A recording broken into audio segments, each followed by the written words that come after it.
Welcome to the Get Fit Guys, quick and dirty tips to get moving and shape up. My name is Brock Armstrong and I'm the Get Fit Guy. The new year is upon us, and that means that resolutions, clean slates, and some newly minted willpower is plentiful. Before you set your fitness goals in stone, I've got a few wishes from some fitness professionals that you may want to keep in mind. From SoulCycle to Orange Theory to Body Pump to Pure Barre, we've covered many of the most current fitness trends of 2018. From push-ups to squats to burpees to slouching to the dangers of stretching, we've looked at many ways to move our bodies and how we can improve on what we already know. From our DNA to our HRV to EMS devices to HIIT, we have dissected many acronyms and looked at how they can improve our fitness lives. Well, today I'm bringing in some experts to weigh in on what they would like to see us focus on in this coming year. My goal with this is to set us off on the right fitness foot for 2019. Now, the great thing about reaching out to a diverse group of experts like this is that you never know what kind of answers or ideas you're going to get. And these 7 fitness pros did not disappoint me. There is not a boring answer in the bunch. Now, don't panic if you're worried that this episode is going to be filled with advice to spend more of 2019 in the gym, or to go and sign up for a 100-mile death march, or to spend all of your savings on the latest home fitness equipment. Well, don't fret. None of them suggest anything like that. So, okay, let's dive in first with my friend Abel James.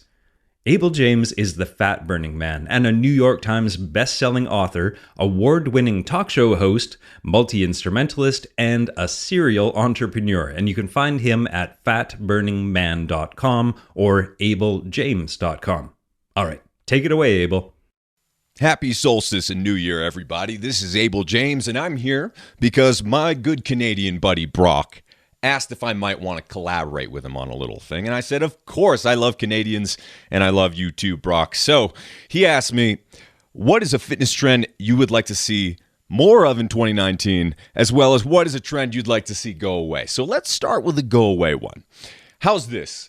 I'd like to see every new diet go away. I think we can all agree at this point that we don't need more diets out there. There are 16 bajillion. What we need is a return to common sense principles, to eating our veggies, to getting in touch with the earth, eating intuitively. We all know how to do these things. It's a matter of putting them into action. So anything that's new, that promises all of the solutions to all of your problems, anything that seems to be a magic bullet, just give it a break. You already know the answer. You are your own guru. Now, what would I like to see more of in 2019? I would love to see more of recreational exercise. What I mean by that is exercise that's fun, that almost doesn't feel like exercise. So as an example, for the past few weeks, I've been waking up before sunrise, really early in the morning, and with my dog, we live at 8,000 feet now in Colorado in the Rocky Mountains. We'll hike up or run up to the top of the mountain to see the sunrise, to do some Qigong exercises, kind of like a moving meditation, and then do some meditation as well. So, anything that you like to enjoy when you go out there with friends, family, pets, whatever, have fun. Working out doesn't have to be punishing or too intense or ridiculously hard. It can be a blast too. So I'd love to see some more kind of unstructured, just fun and play outdoors, preferably in 2019. So look forward to that. Once again, I'm Abel James. Thanks so much for listening. And thanks to Brock for asking me to do this. We'll see you next time. Happy New Year. That was a great way to kick it off, Abel. Thank you. Now, next up, we've got Katie Bowman, who's an internationally recognized biomechanist, author, podcaster, and science communicator that you can find at nutritiousmovement.com. All right, take it away, Katie. I don't think we could call it a trend, as it sort of forms the backbone of exercise science historically, but let's say an approach to fitness I'd like to see changed is exercising as a means to get rid of calories, as well as exercising for the sake of being a great exerciser. Now, there's nothing wrong or false with either of these. When you exercise, you will both utilize calories and become better at exercising, or the exercise that you do, making you more likely to do it again and again and again. However, what this approach doesn't do is help you figure out the specific movements you need to be able to do to facilitate non-exercise movement experiences. And what I mean by that is many people, many very fit, will come to me because they've developed a frozen shoulder or have worn through the cartilage in one of their knees or have low bone density now in some areas of their spine. They can still ride their bikes or log their run or complete their exercise class just fine, although maybe they need to supplement with a brace or pain medication, but they can't move comfortably any other time. They can't pick up their kids or grandkids, and they can't go for a walk in a park or be comfortable hiking or camping. They've been told not to lift anything heavy for the rest of their lives.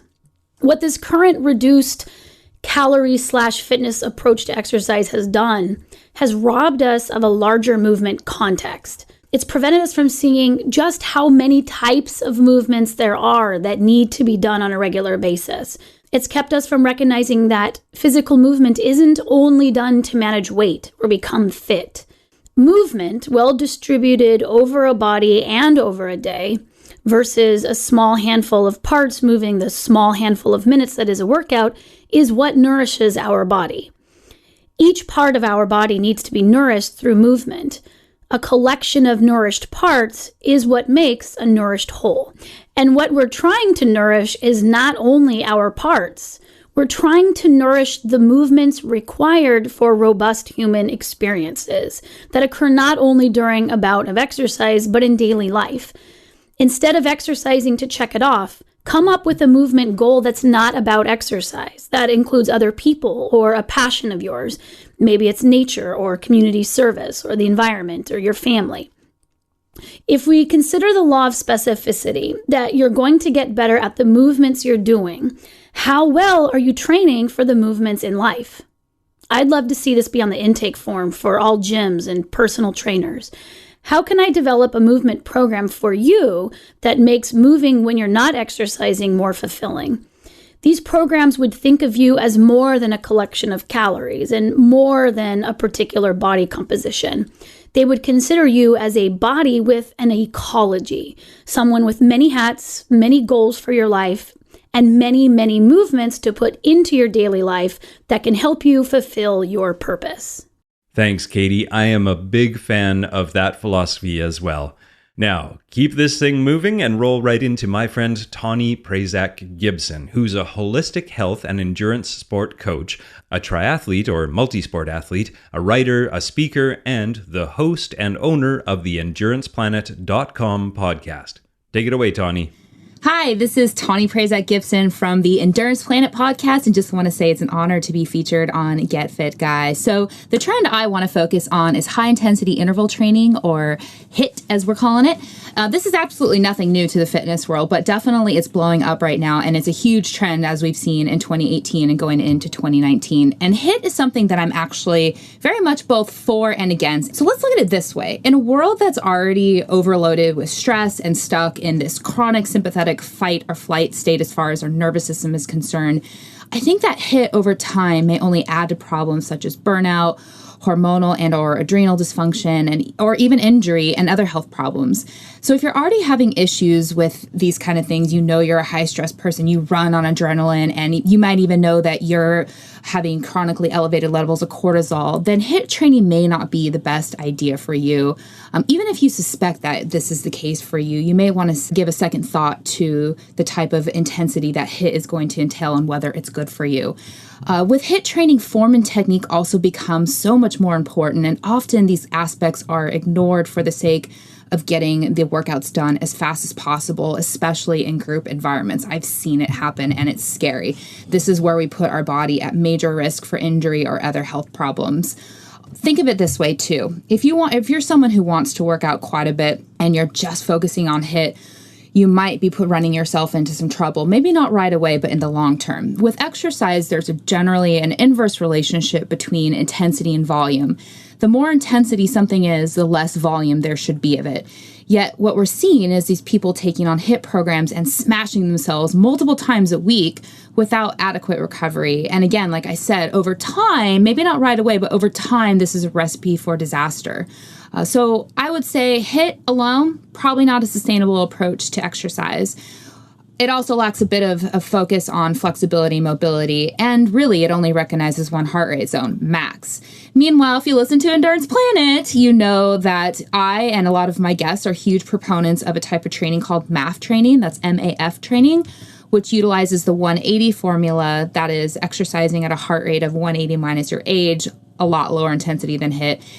So by partaking in more of an aerobic training component too, this is what helps dial in our metabolic efficiency and ability to burn fat for fuel. And I also see it as incredibly healthy for your mental wellness, heart, bone, blood pressures, you name it. Here's the other thing with HIIT training too. If you're one of those people that squeezes in a 20, 30-minute workout, but then you're rather sedentary for the rest of the day, we're actually seeing that this is not considered a healthy approach for your long-term well-being, and that sedentary time may outweigh the exercise time as far as, your overall health benefits now and in the future. So again, I would look at fitness as a spectrum. HIIT training does have its place. And I think there's a lot of benefits for it. It really can increase your high end. It's a great bang for your buck as far as maximizing work done in a short amount of time. However, don't just go one-sided and go all out all the time. Add aerobic training to your workout routine as well, and keep this healthy, balanced approach to your fitness. Your nervous system will thank you, and you will not be one of those people who is chronically stuck in a fight or flight state. And, hey, if HIIT is your thing and you're still convinced that that's the direction you want to do, then just meditate as well. And that at least is going to give you a little bit more of that balance. All right, guys, thanks for listening. Nice. Thanks, Tawny. Okay, let's keep it moving and we'll roll right into Trevor and Angie Spencer. And you may recognize their voices from an earlier Get Fit Guy podcast. Trevor and Angie are runners, coaches, and the hosts of the Marathon Training Academy podcast, and you can find them at marathontrainingacademy.com. All right, let's hear from Trevor and Angie. Hey, this is Trevor and Angie from the Marathon Training Academy podcast. One trend that we'd like to see more of in 2019 is masters runners or people over 40 running a marathon or half marathon. Yeah, that's right. One exciting trend in this last year was that their increasing number of older adults are taking up running, and many are running their first marathons in their 60s and 70s. So a person's actually considered a masters runner from the age of 40 on up. And there's some statistics saying that masters runners now represent approximately 50% of all marathon finishes, and some are even posting top times at ultra marathon events. And Angie, you became a masters runner this year. Yeah, so that maybe that topic is very dear to my heart because of that. Well, that's the cool thing about running is you can get into it later in life. Not that 40 is late, quote unquote, later. Right. But we do have folks that listen to our podcast who have started running in their 50s or in their 60s. And you can really do some amazing things in your running, even if you start, later in life. I think the takeaway is that there's never a bad time to start running or to pick running up again if you've fallen out of the habit. And this very positive trend that we've seen is having some races, they're breaking down their masters category. Instead of just lumping all the 40 plus individuals into the masters category, they're also bringing the category of grandmaster for those who are 50 plus and senior grandmasters for 60 plus. And there's a push to make another category called veteran grandmasters for those age 70 plus. It's awesome. And we just saw a recent example in the news of what older runners can accomplish. Gene Dykes of Pennsylvania, he just broke Ed Whitlock's world masters record for 70 plus in the marathon. He did a 2-hour, 54-minute, and 23-second finish at the Jacksonville Marathon in Florida. At the age of 70. At the age of 70, yeah. So to break that down, that's a 6:39 mile consistently through the marathon, or 4:07 per kilometer. And then it doesn't stop there. Following his marathon, he went on to race a 50K on December 1st, and then on December 2nd, he ran the California International Marathon. That is awesome. So, that's an extreme example of someone in their 70s accomplishing great things. But, even for the person who considers themselves more of an average runner, there is so many health benefits and psychological benefits that you can get from running and just taking your fitness to the next level. So that's a trend we would like to see continue in 2019. I love that. And not only because I'm starting to get older, but because, it's an inspiration for all of us. Okay, let's roll right into my friend Brad Kearns, who's an author, a podcast host, a professional speed golfer, and a former professional triathlete that you can find at bradkearns.com. Hi, it's Brad Kearns, host of the Get Over Yourself podcast and co-author with Mark Sisson of the Keto Reset Diet and Primal Endurance. This is my Christmas wish list for 2019. You know what I'd like to see more of? More inconsistency with one's exercise patterns. I believe that consistency is overrated in the context of building fitness and avoiding the disastrous patterns of overtraining and overly stressful lifestyle habits in general. I would like to see people take more days off, more easier workouts where you slow down your usual pace and curtail your usual duration. As a consequence, we can pursue higher highs when we go for our peak performance efforts, where we really push and challenge ourselves to achieve a fitness breakthrough. But you cannot access your true peak performance potential until you have a healthy balance of stress and rest in your exercise program. And I think many people, especially those type A, highly motivated, goal-oriented, driven folks, the ones in the gym before the sun comes out and out there putting in the miles on the roads, rain or shine, a lot of those people have a tendency to want to accomplish something reasonable every single day, to fill in every page in your training log, rather than stay home, relax, look at the rainstorm out the window with a cup of coffee, or perhaps take a walk or take a hike instead of yet another tempo run, or take a visit to the gym to stretch and roll out on the roller, rather than hoisting heavy weights every single time you go in there. It's okay to have recovery workouts that do not stimulate the fight or flight response, but rather leave you feeling relaxed and slightly energized afterward rather than trashed. So that's my wish for 2019. We take it easy on ourselves a little bit. We get over ourselves and our intense need to feel accomplished and successful every day by pointing to some work accomplished in training. We have to realize and respect more the importance of recovery as the centerpiece of our training program rather than an afterthought that we pay lip service to. So take it easy, chill, have more fun. Good luck in 2019. I'm starting to sense a bit of a trend here, aren't you? All right, with that said, let's hear from Debbie Potts. Now, Debbie is a top age group triathlete. She's a 5-times Ironman Hawaii World Champion qualifier and the host of the Whole Athlete podcast. And you can find her at thewholeathletepodcast.com.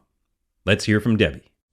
Hey everybody, it's Debbie Potts. I'm the host of the Whole Athlete podcast, the author of Life is Not a Race, It is a Journey, and the creator of the Holistic Method program. And this past year, I found that a lot of people were doing high intensity interval training workouts. Well, these workouts are great, but only 2-3 times a week. I would love to see in 2019 people do more variety of workouts and try to implement more active recovery days and the other alternate days off the HIIT training. So my suggestions to avoid overtraining and reaching some health issues because of chronic stress is testing their heart rate variability. So you can do this if you have MyZone or another Bluetooth monitor and use the app as Sweetbeat Life and measure your recovery.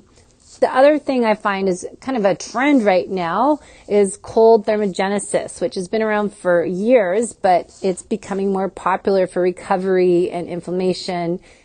And also I suggest people to mix it up. If you tend to do HIIT training all the time, maybe you add more yoga and Pilates and outdoor hikes and walks. If you're doing yoga all the time, maybe you need to do more HIIT training and strength training with cardio blasts. But we're all bio individuals, so figure out what works best for you that gives you energy, happiness, and joy, as well as monitoring that heart rate variability and just overall how you are feeling. So checking in with yourself and working on the whole you from the inside out. If you'd like to learn more, find me at debbiepotts.net and on my weekly podcast, The Whole Athlete, as well as my book and manual on Amazon. Just search for Debbie Potts. Happy New Year. Yep, there's definitely a trend going on here. Looks like we need to take more rest days, everybody. Okay, and finishing it off is someone who you may be very familiar with if you've been listening to the Get Fit Guy podcast for a while now. He's Ben Greenfield, biohacker, performance coach, and ex-bodybuilder, triathlete, Spartan athlete, speaker, author, and of course, former Get Fit Guy. And you can find him at bengreenfieldfitness.com. What have you got for us, Ben?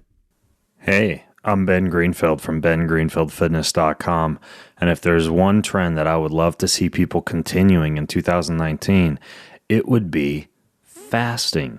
That's right. It's a stoic practice that moves the dial on so many fronts from a health standpoint, and I am very pleased to see more people, rather than stuffing more supplements down their gaping maw or trying yet another diet, simply implementing a practice of eating less or eating less often. Now, one of the fitness trends that I would like to see less of in 2019 is also arguably more of a dietary trend, but it would be the ketogenic diet. The reason for this is that while our ancestors would have achieved ketosis via, speak of the devil, fasting, and also high intake of plant matter and limitation of sugar and starches, we tend to see a modern ketogenic diet comprised primarily of copious amounts of saturated fat along with heavy intake of expensive supplements. This is not how generations prior to us would have achieved a natural fat-burning state. And I think that the emergence of keto snacks and keto cookies and keto shakes and keto oils and keto supplements is not really doing many people any favors. So, those are my comments on these trends. And again, I'm Ben Greenfield from bengreenfieldfitness.com. Well, there you have it, folks. I hope you picked up some great tips and you're feeling inspired to get yourself fit in 2019. I know I am. Get Fit Guy is written, narrated, and produced by me, Brock Armstrong, with some heavy lifting and editorial support from Joe Muscolino. Our sprinting social community manager is Morgan Ratner, and our endurance advertising manager is Michelle Margulis. And, of course, we cannot forget the head coach at Macmillan Audio, Kathy Doyle. If you enjoyed this podcast, please consider leaving a review at Apple Podcasts or wherever you happen to listen to your podcasts. And don't forget, you can join me at facebook.com/getfitguy, twitter.com/getfitguy, or brockarmstrong.com. Now, what are you waiting for? Get out there and make 2019 count.